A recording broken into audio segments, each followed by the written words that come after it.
When I was a kid, I was at our local car boot sale with my granddad, as we often did on Saturday mornings. And as we thrifted around, him looking for parts for his tractor or some random other contraption, and me looking for toys and games. I'd recently got a PS2, and so I was looking through some old boxes to try and find some games for it, or just any other periphery I could find. And that's when I stumbled upon a couple of games. Excitedly, I asked my granddad if I could have some of them.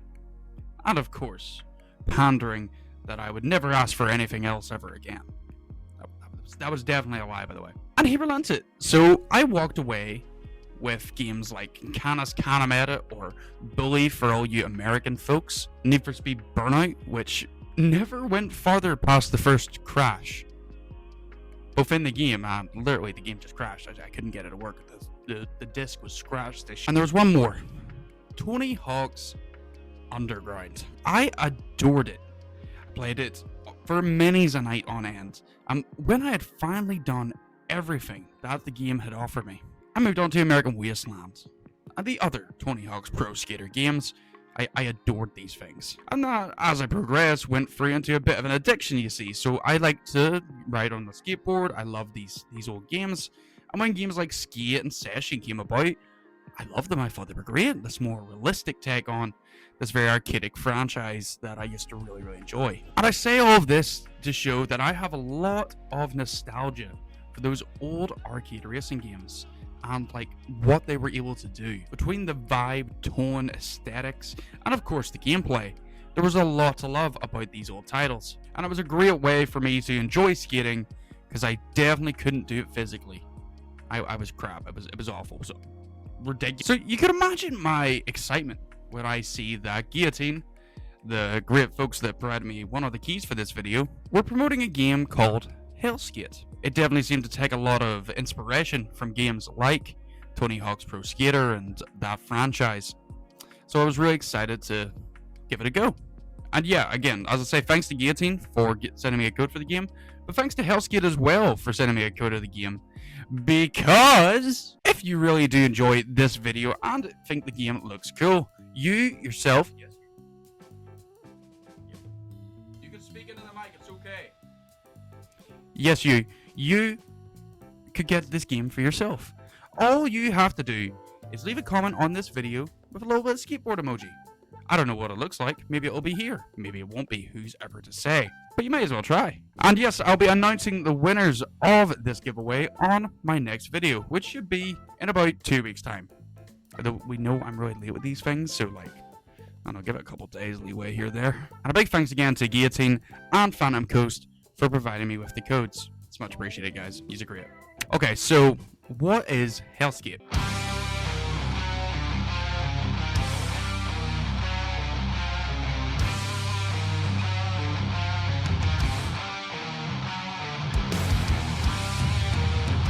Helskate is an action roguelike where you skate across different levels, building combos and hitting sick lines, all while fighting back against the monsters attacking you for trying to shred. Hitting enemies adds to your points meter, and as you build your combo, you rack up these points in order to progress into the next zone, and then the next one, and the next one, and the next one, and the next. And while progressing throughout the game, you unlock different weapons tied to your deck. So every design in your deck has its own unique weapon, starting with a sword, then there's an axe, there's shurikens, there's a hammer.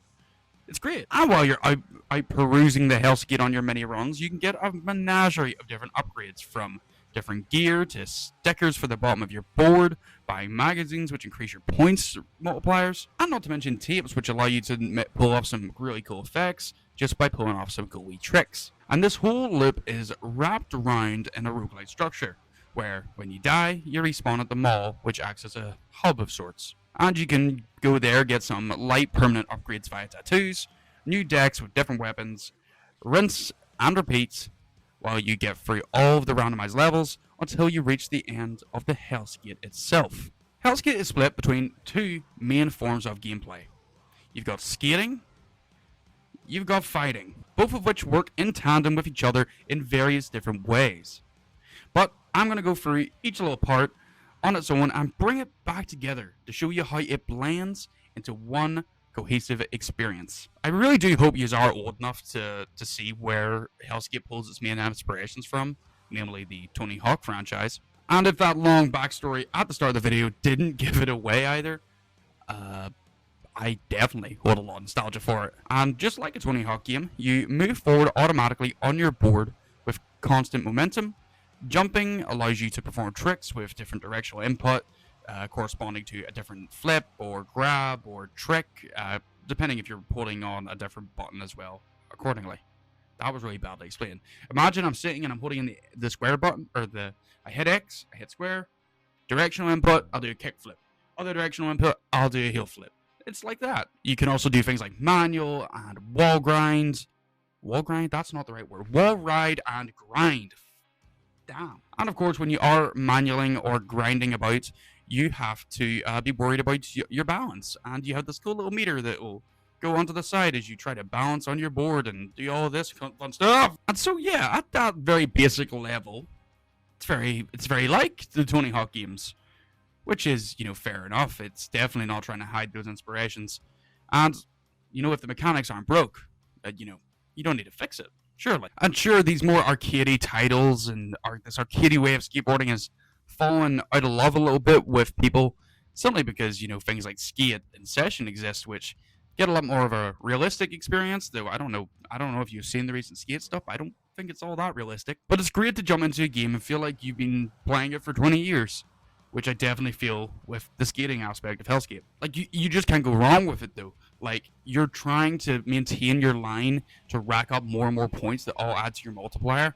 So you're sitting and you, hit a ramp, do a trick, hit a grind.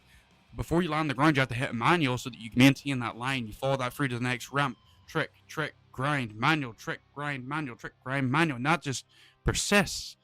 It's great. It's so fun and it's so addicting. But yeah, that basic formula isn't all there is to skateboarding, as there are some upgrades that you can get as you progress throughout the roguelike aspects. When I say roguelike aspects, I mean the fact that you do different runs with different levels.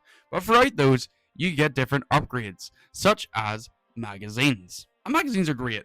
They offer various buffs, from added base points to certain tricks, increasing multipliers if tricks are performed, and increasing your speed when you do certain tricks as well. And it can straight up just increase the level of your tricks, which means they accrue more points for every one of them that you do. You spend coins that you accrue throughout the levels by smashing boxes, which we'll get into the smashing in a minute. And as you accrue these coins, you can spend them at these little newspapery machines, which will give you out a magazine. You have 3 different ones to choose from, and depending on what one you select, you get a different effect associated to it.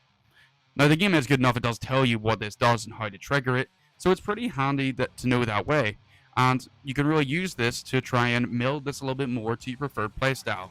You do a lot of grabs, you'll go for grab tricks. You do a lot of grinding, you'll do a lot of them. If you do a lot of kick flips, you'll do a lot more of those if you get that one. But it adds this really cool part to the game where it forces you on each playthrough to weigh up the choice in which upgrade you take, as each magazine stand is randomized.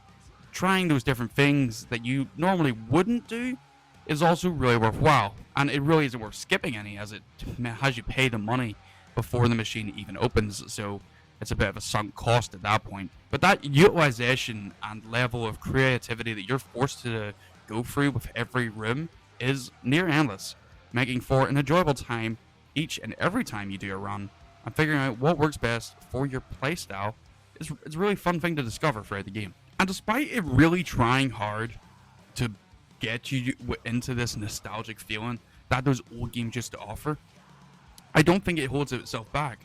This gameplay is still fun now as it was years ago. So it doesn't matter if you're playing a Tony Hawk game or Helskate here. It feels very, very similar wherever you go. There are some great quality of life adjustments that have been made that just make it a bit easier, and there's no way to sort of fall off your board, which again just makes it a little bit easier. But given the game's other aspect, which is the combat, you're not really going to be wanting to fall off your board too much, as the whole point of the game is to maintain that momentum as you go from trick to trick and to slash to slash. Skatefu, Skarate. I can't think of a third one, but the point is you can fight in this game. The combat in Helskate is fairly simple, with a standard light and heavy attack that have their own combos, as you'd expect. But the interesting part comes when you're trying to tie it into your skating combos and augmenting your abilities with tips and gear. In the base combat, there are a variety of enemy types, from mall cop goblins to big shoes to fallen skater Valkyrie things. Their attacks are thrown out very rapidly, so utilizing your dash mechanic to dodge out of the way of incoming attacks is paramount. You also have to contend with keeping your combo going even while in a combo. Why did I write that? What is wrong with me and my script writing? Jesus. What I meant to say was you're performing a line by doing tricks. You would then go and need to maintain it throughout combat and then go back to skating with your line.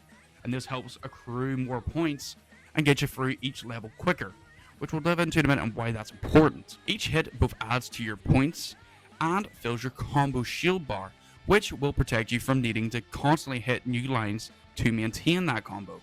So throughout the game, you're dashing around, you're taking hits at enemies, popping some more tricks, and you're back in and defeating those enemies. It's a really nice loop and an addictive system where you're managing not only your combo in a combat sense, but you're also having to take in mind that skating sense and maintaining your combo that way. Combining both together really melds itself into this hodgepodge of a really fun, energetic, and frenzy of a game. That makes no sense, I'm sorry. And that gets even more fun when you consider tapes and gear. Tapes are special upgrades that give your tricks a damage application, like rockets that shoot out and seek enemies, spiked chains that shoot out and seek enemies. But you can also grind on them as they travel, so I suppose it's pretty unique, I think. You can generate lightning orbs when you manual, which shocks surrounding enemies, and different elemental whirlwinds or giant swords that can all be stored up, so when you perform your next slash attack, you send out all these whirlwinds, and it's just this chaotic madness on your screen. It's really, really cool. And then there's gear. And just to go into a bit of drip skate, hell drip, whatever we're calling it, the clothing options here through the gear system are fantastic. You've got these really stylish elemental themed kits. Well, I say elemental loosely. You've got like a lightning themed kit that's all got blues and lightning strikes. You've got the acid kit, which is all green and grungy. You've got the bomb kit where you just create bombs every time you do different things, and things like bleed, which all have a more red theme. It's really, really nice. I like it. Aesthetically though, the one problem I have is they made the damn lightning one way too drippy, because why the fuck would I do anything else when I can just look like my OC?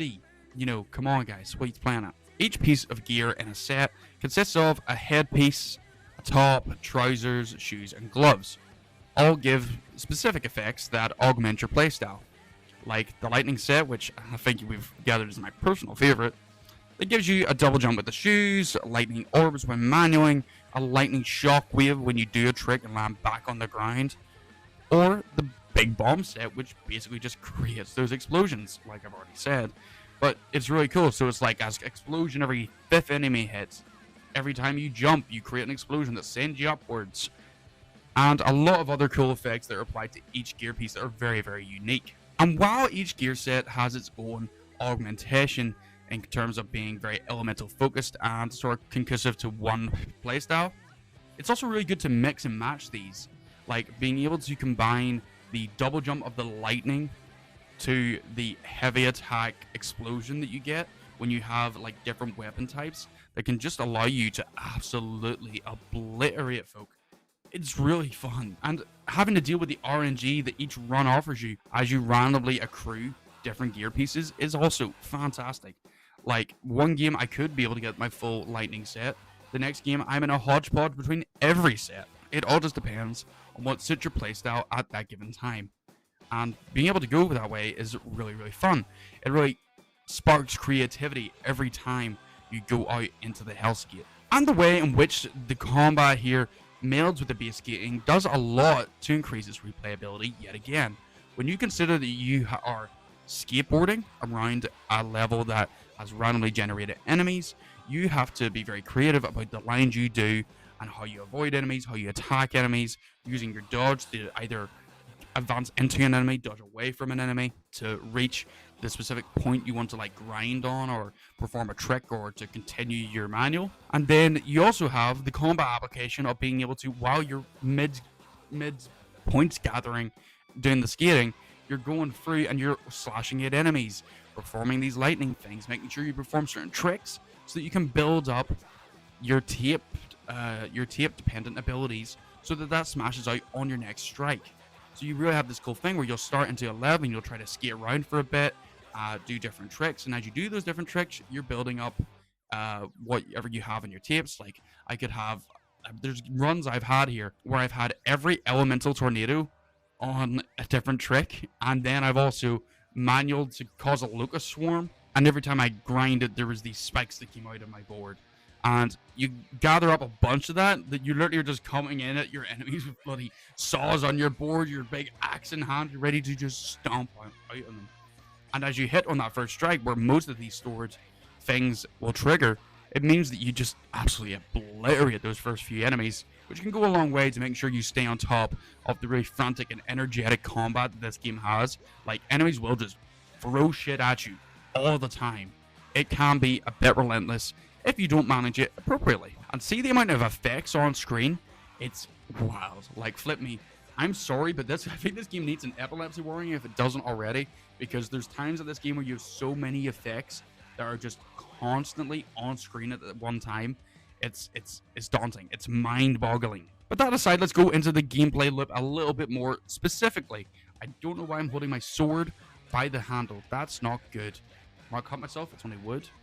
But yeah, anyway. Before each run, when you're in the mall, which, as I say before, acts as a hub location, you can talk to different characters, practice tricks in combat, as well as purchasing upgrades for your deck so you can make them a bit stronger, hit a little bit harder, and also you can get your tattoos, which act as permanent buffs that persist throughout your runs.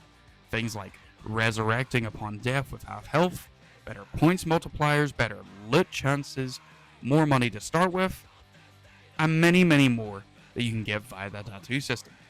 I just don't know why though, but they don't have Anton show his tattoos when you're actually out in the Helskate.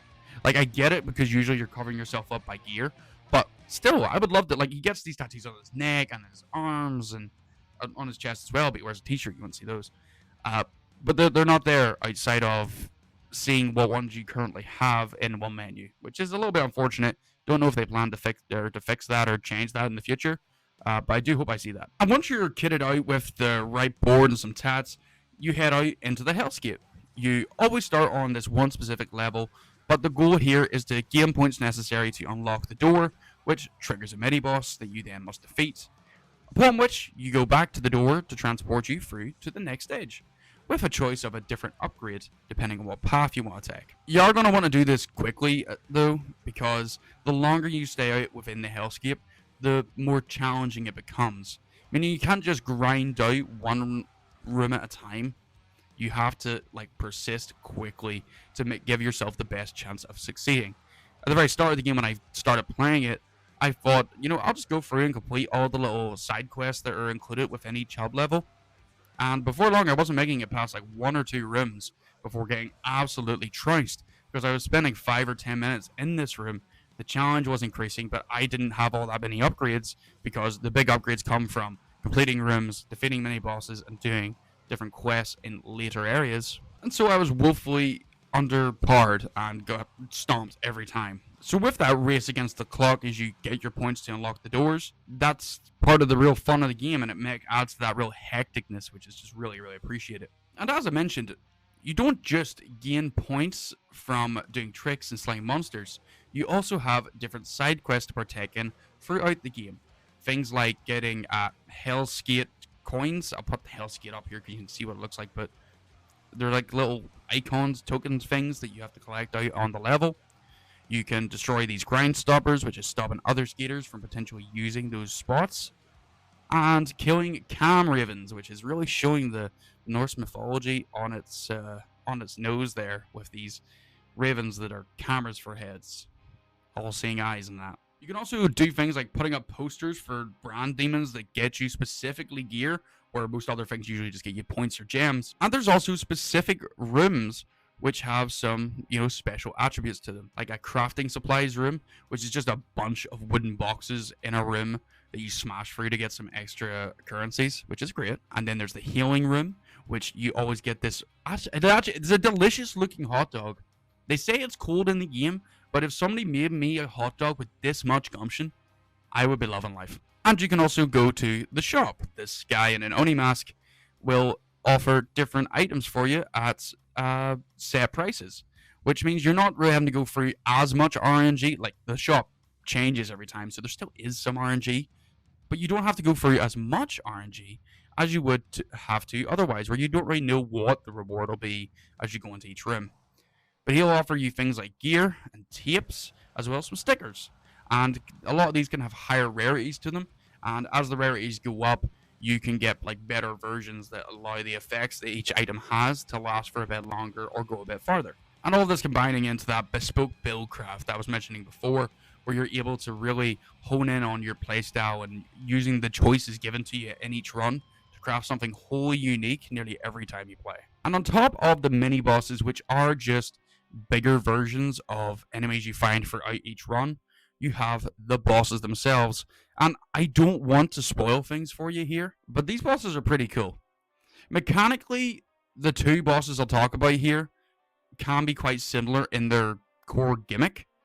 The first one, the Grindworm Prime, which is again a sized up version of an enemy that's in normal runs, but it's this massive fucking worm bug looking thing that you have to grind on the back of to actually do solid damage. It's got these spikes in the side of it that will cause you harm, and you just have to really pay attention to the level, as you need to be sure where you're jumping. He leaves this trail behind him that will cause these spikes to shoot out at you, and will shoot out projectiles as they go through it as well. So getting on their back and causing big damage is the best way to proceed here.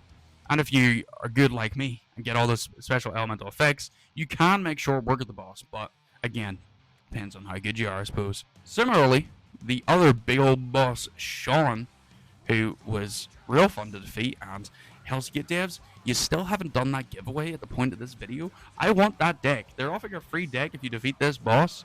I think it's closed now, but they still haven't announced the winner. I want to win it.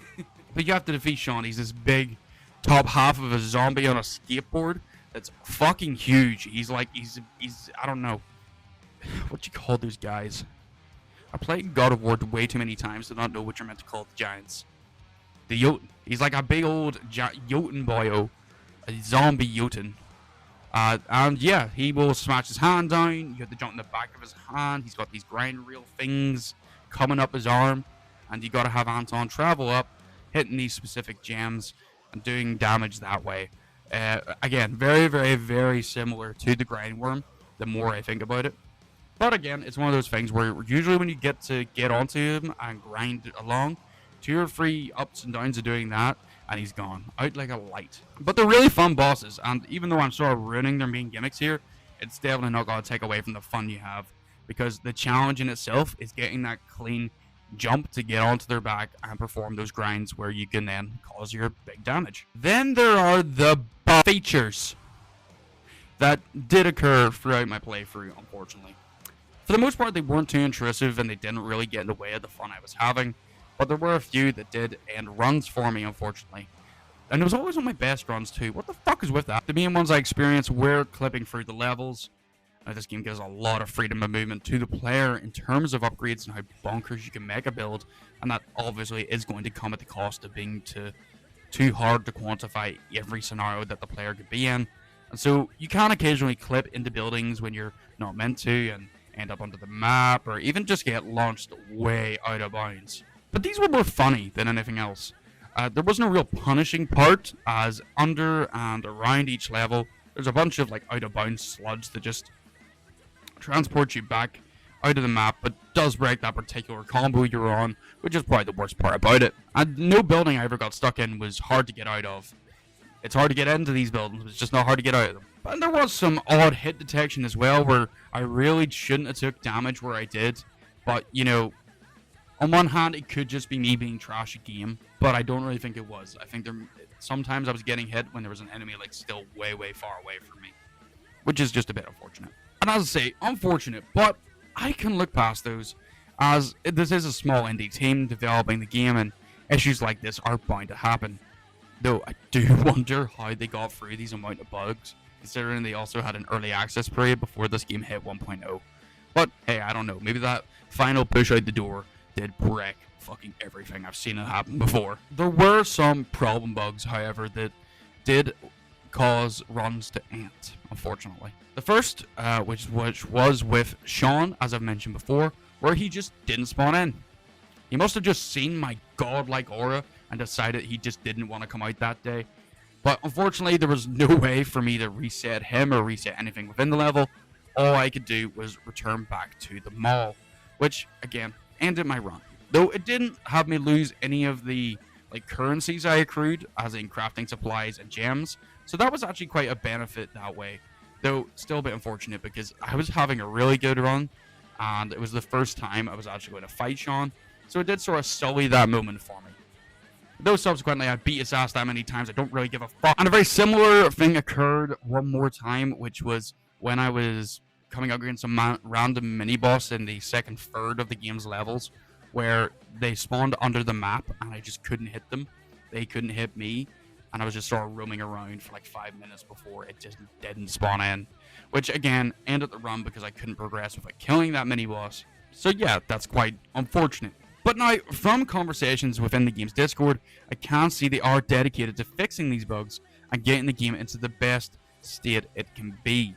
Which is great to see, honestly. A lot more devs would have just give up and packed it in once they got that full release out the way. I would just have a reservation and a full recommendation, just if you're not very well suited to dealing with bugs.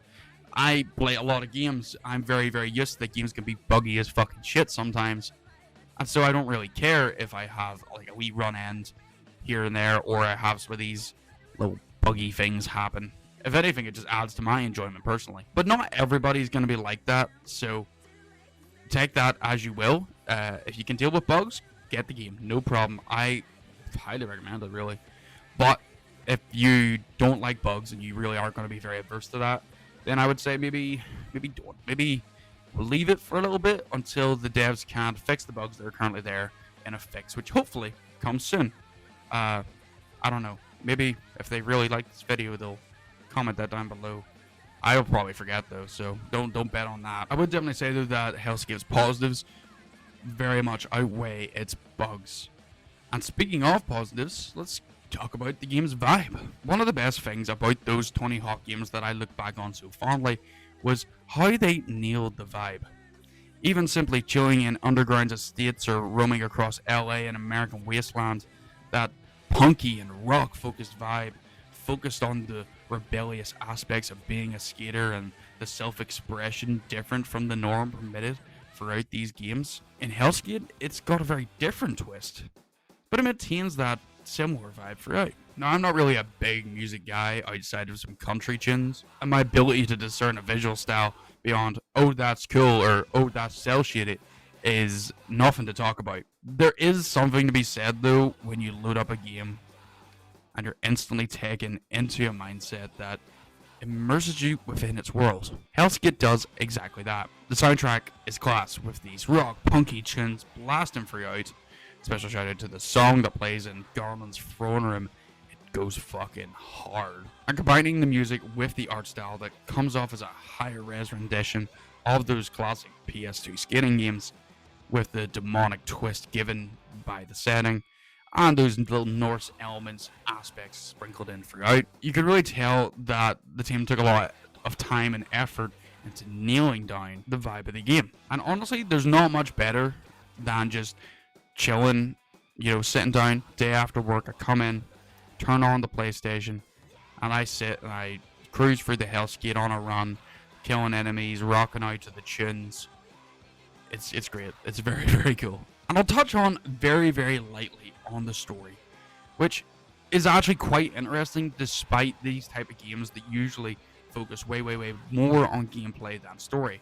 And that is true here, But as I say, they do try something here. It is quite interesting how you have this hellscape in the Helskate, and the Norse inspirations that come therein, how skate energy applies and all this. Like, it's corny as shit, but it's pretty interesting. I will not say much more than that because I don't want to spoil anything, but I will say you're going to take more than one run to beat this thing, hey. But to wrap it all up, I'll link back to that most important thesis that I came to you with at the start of the video, and ideally in the title and thumbnail and all that shit, is this just a nostalgia grab?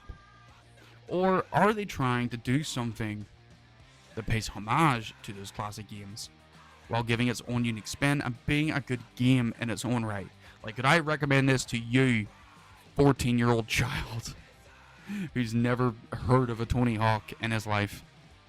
I think I could, honestly. I think this game holds up really, really well, both as a really good nostalgia trip, but also it has its own elements that make it wholly unique and makes it a really great experience, even if you've never heard of those type of games or played those type of games before.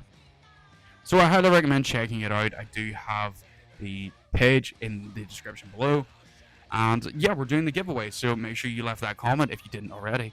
Yeah, if you liked the video, go ahead and give me a like, leave me a subscription, and comments the skateboard, and anything else you want to comment. So tell me what you think of the game if you do play it, or what you think of it just from this video. I always appreciate that. If you think I could do anything better with these videos, please also let me know that. Or if you have any topics or anything like that. And topics, that sounds so weird saying that when this is like a review video. Jesus Christ. I have a lot of videos planned at the minute. There will be some more AC content coming out soon, as well as my Silent Hill 2 review and my Metaphor Reef Tadzio review as soon as I actually get around to finishing it. Definitely didn't get distracted and play Helskate for a week. Didn't happen, swear to God. But thanks guys very, very, very much for watching. I've already said the preamble. So yeah, take it easy. Peace.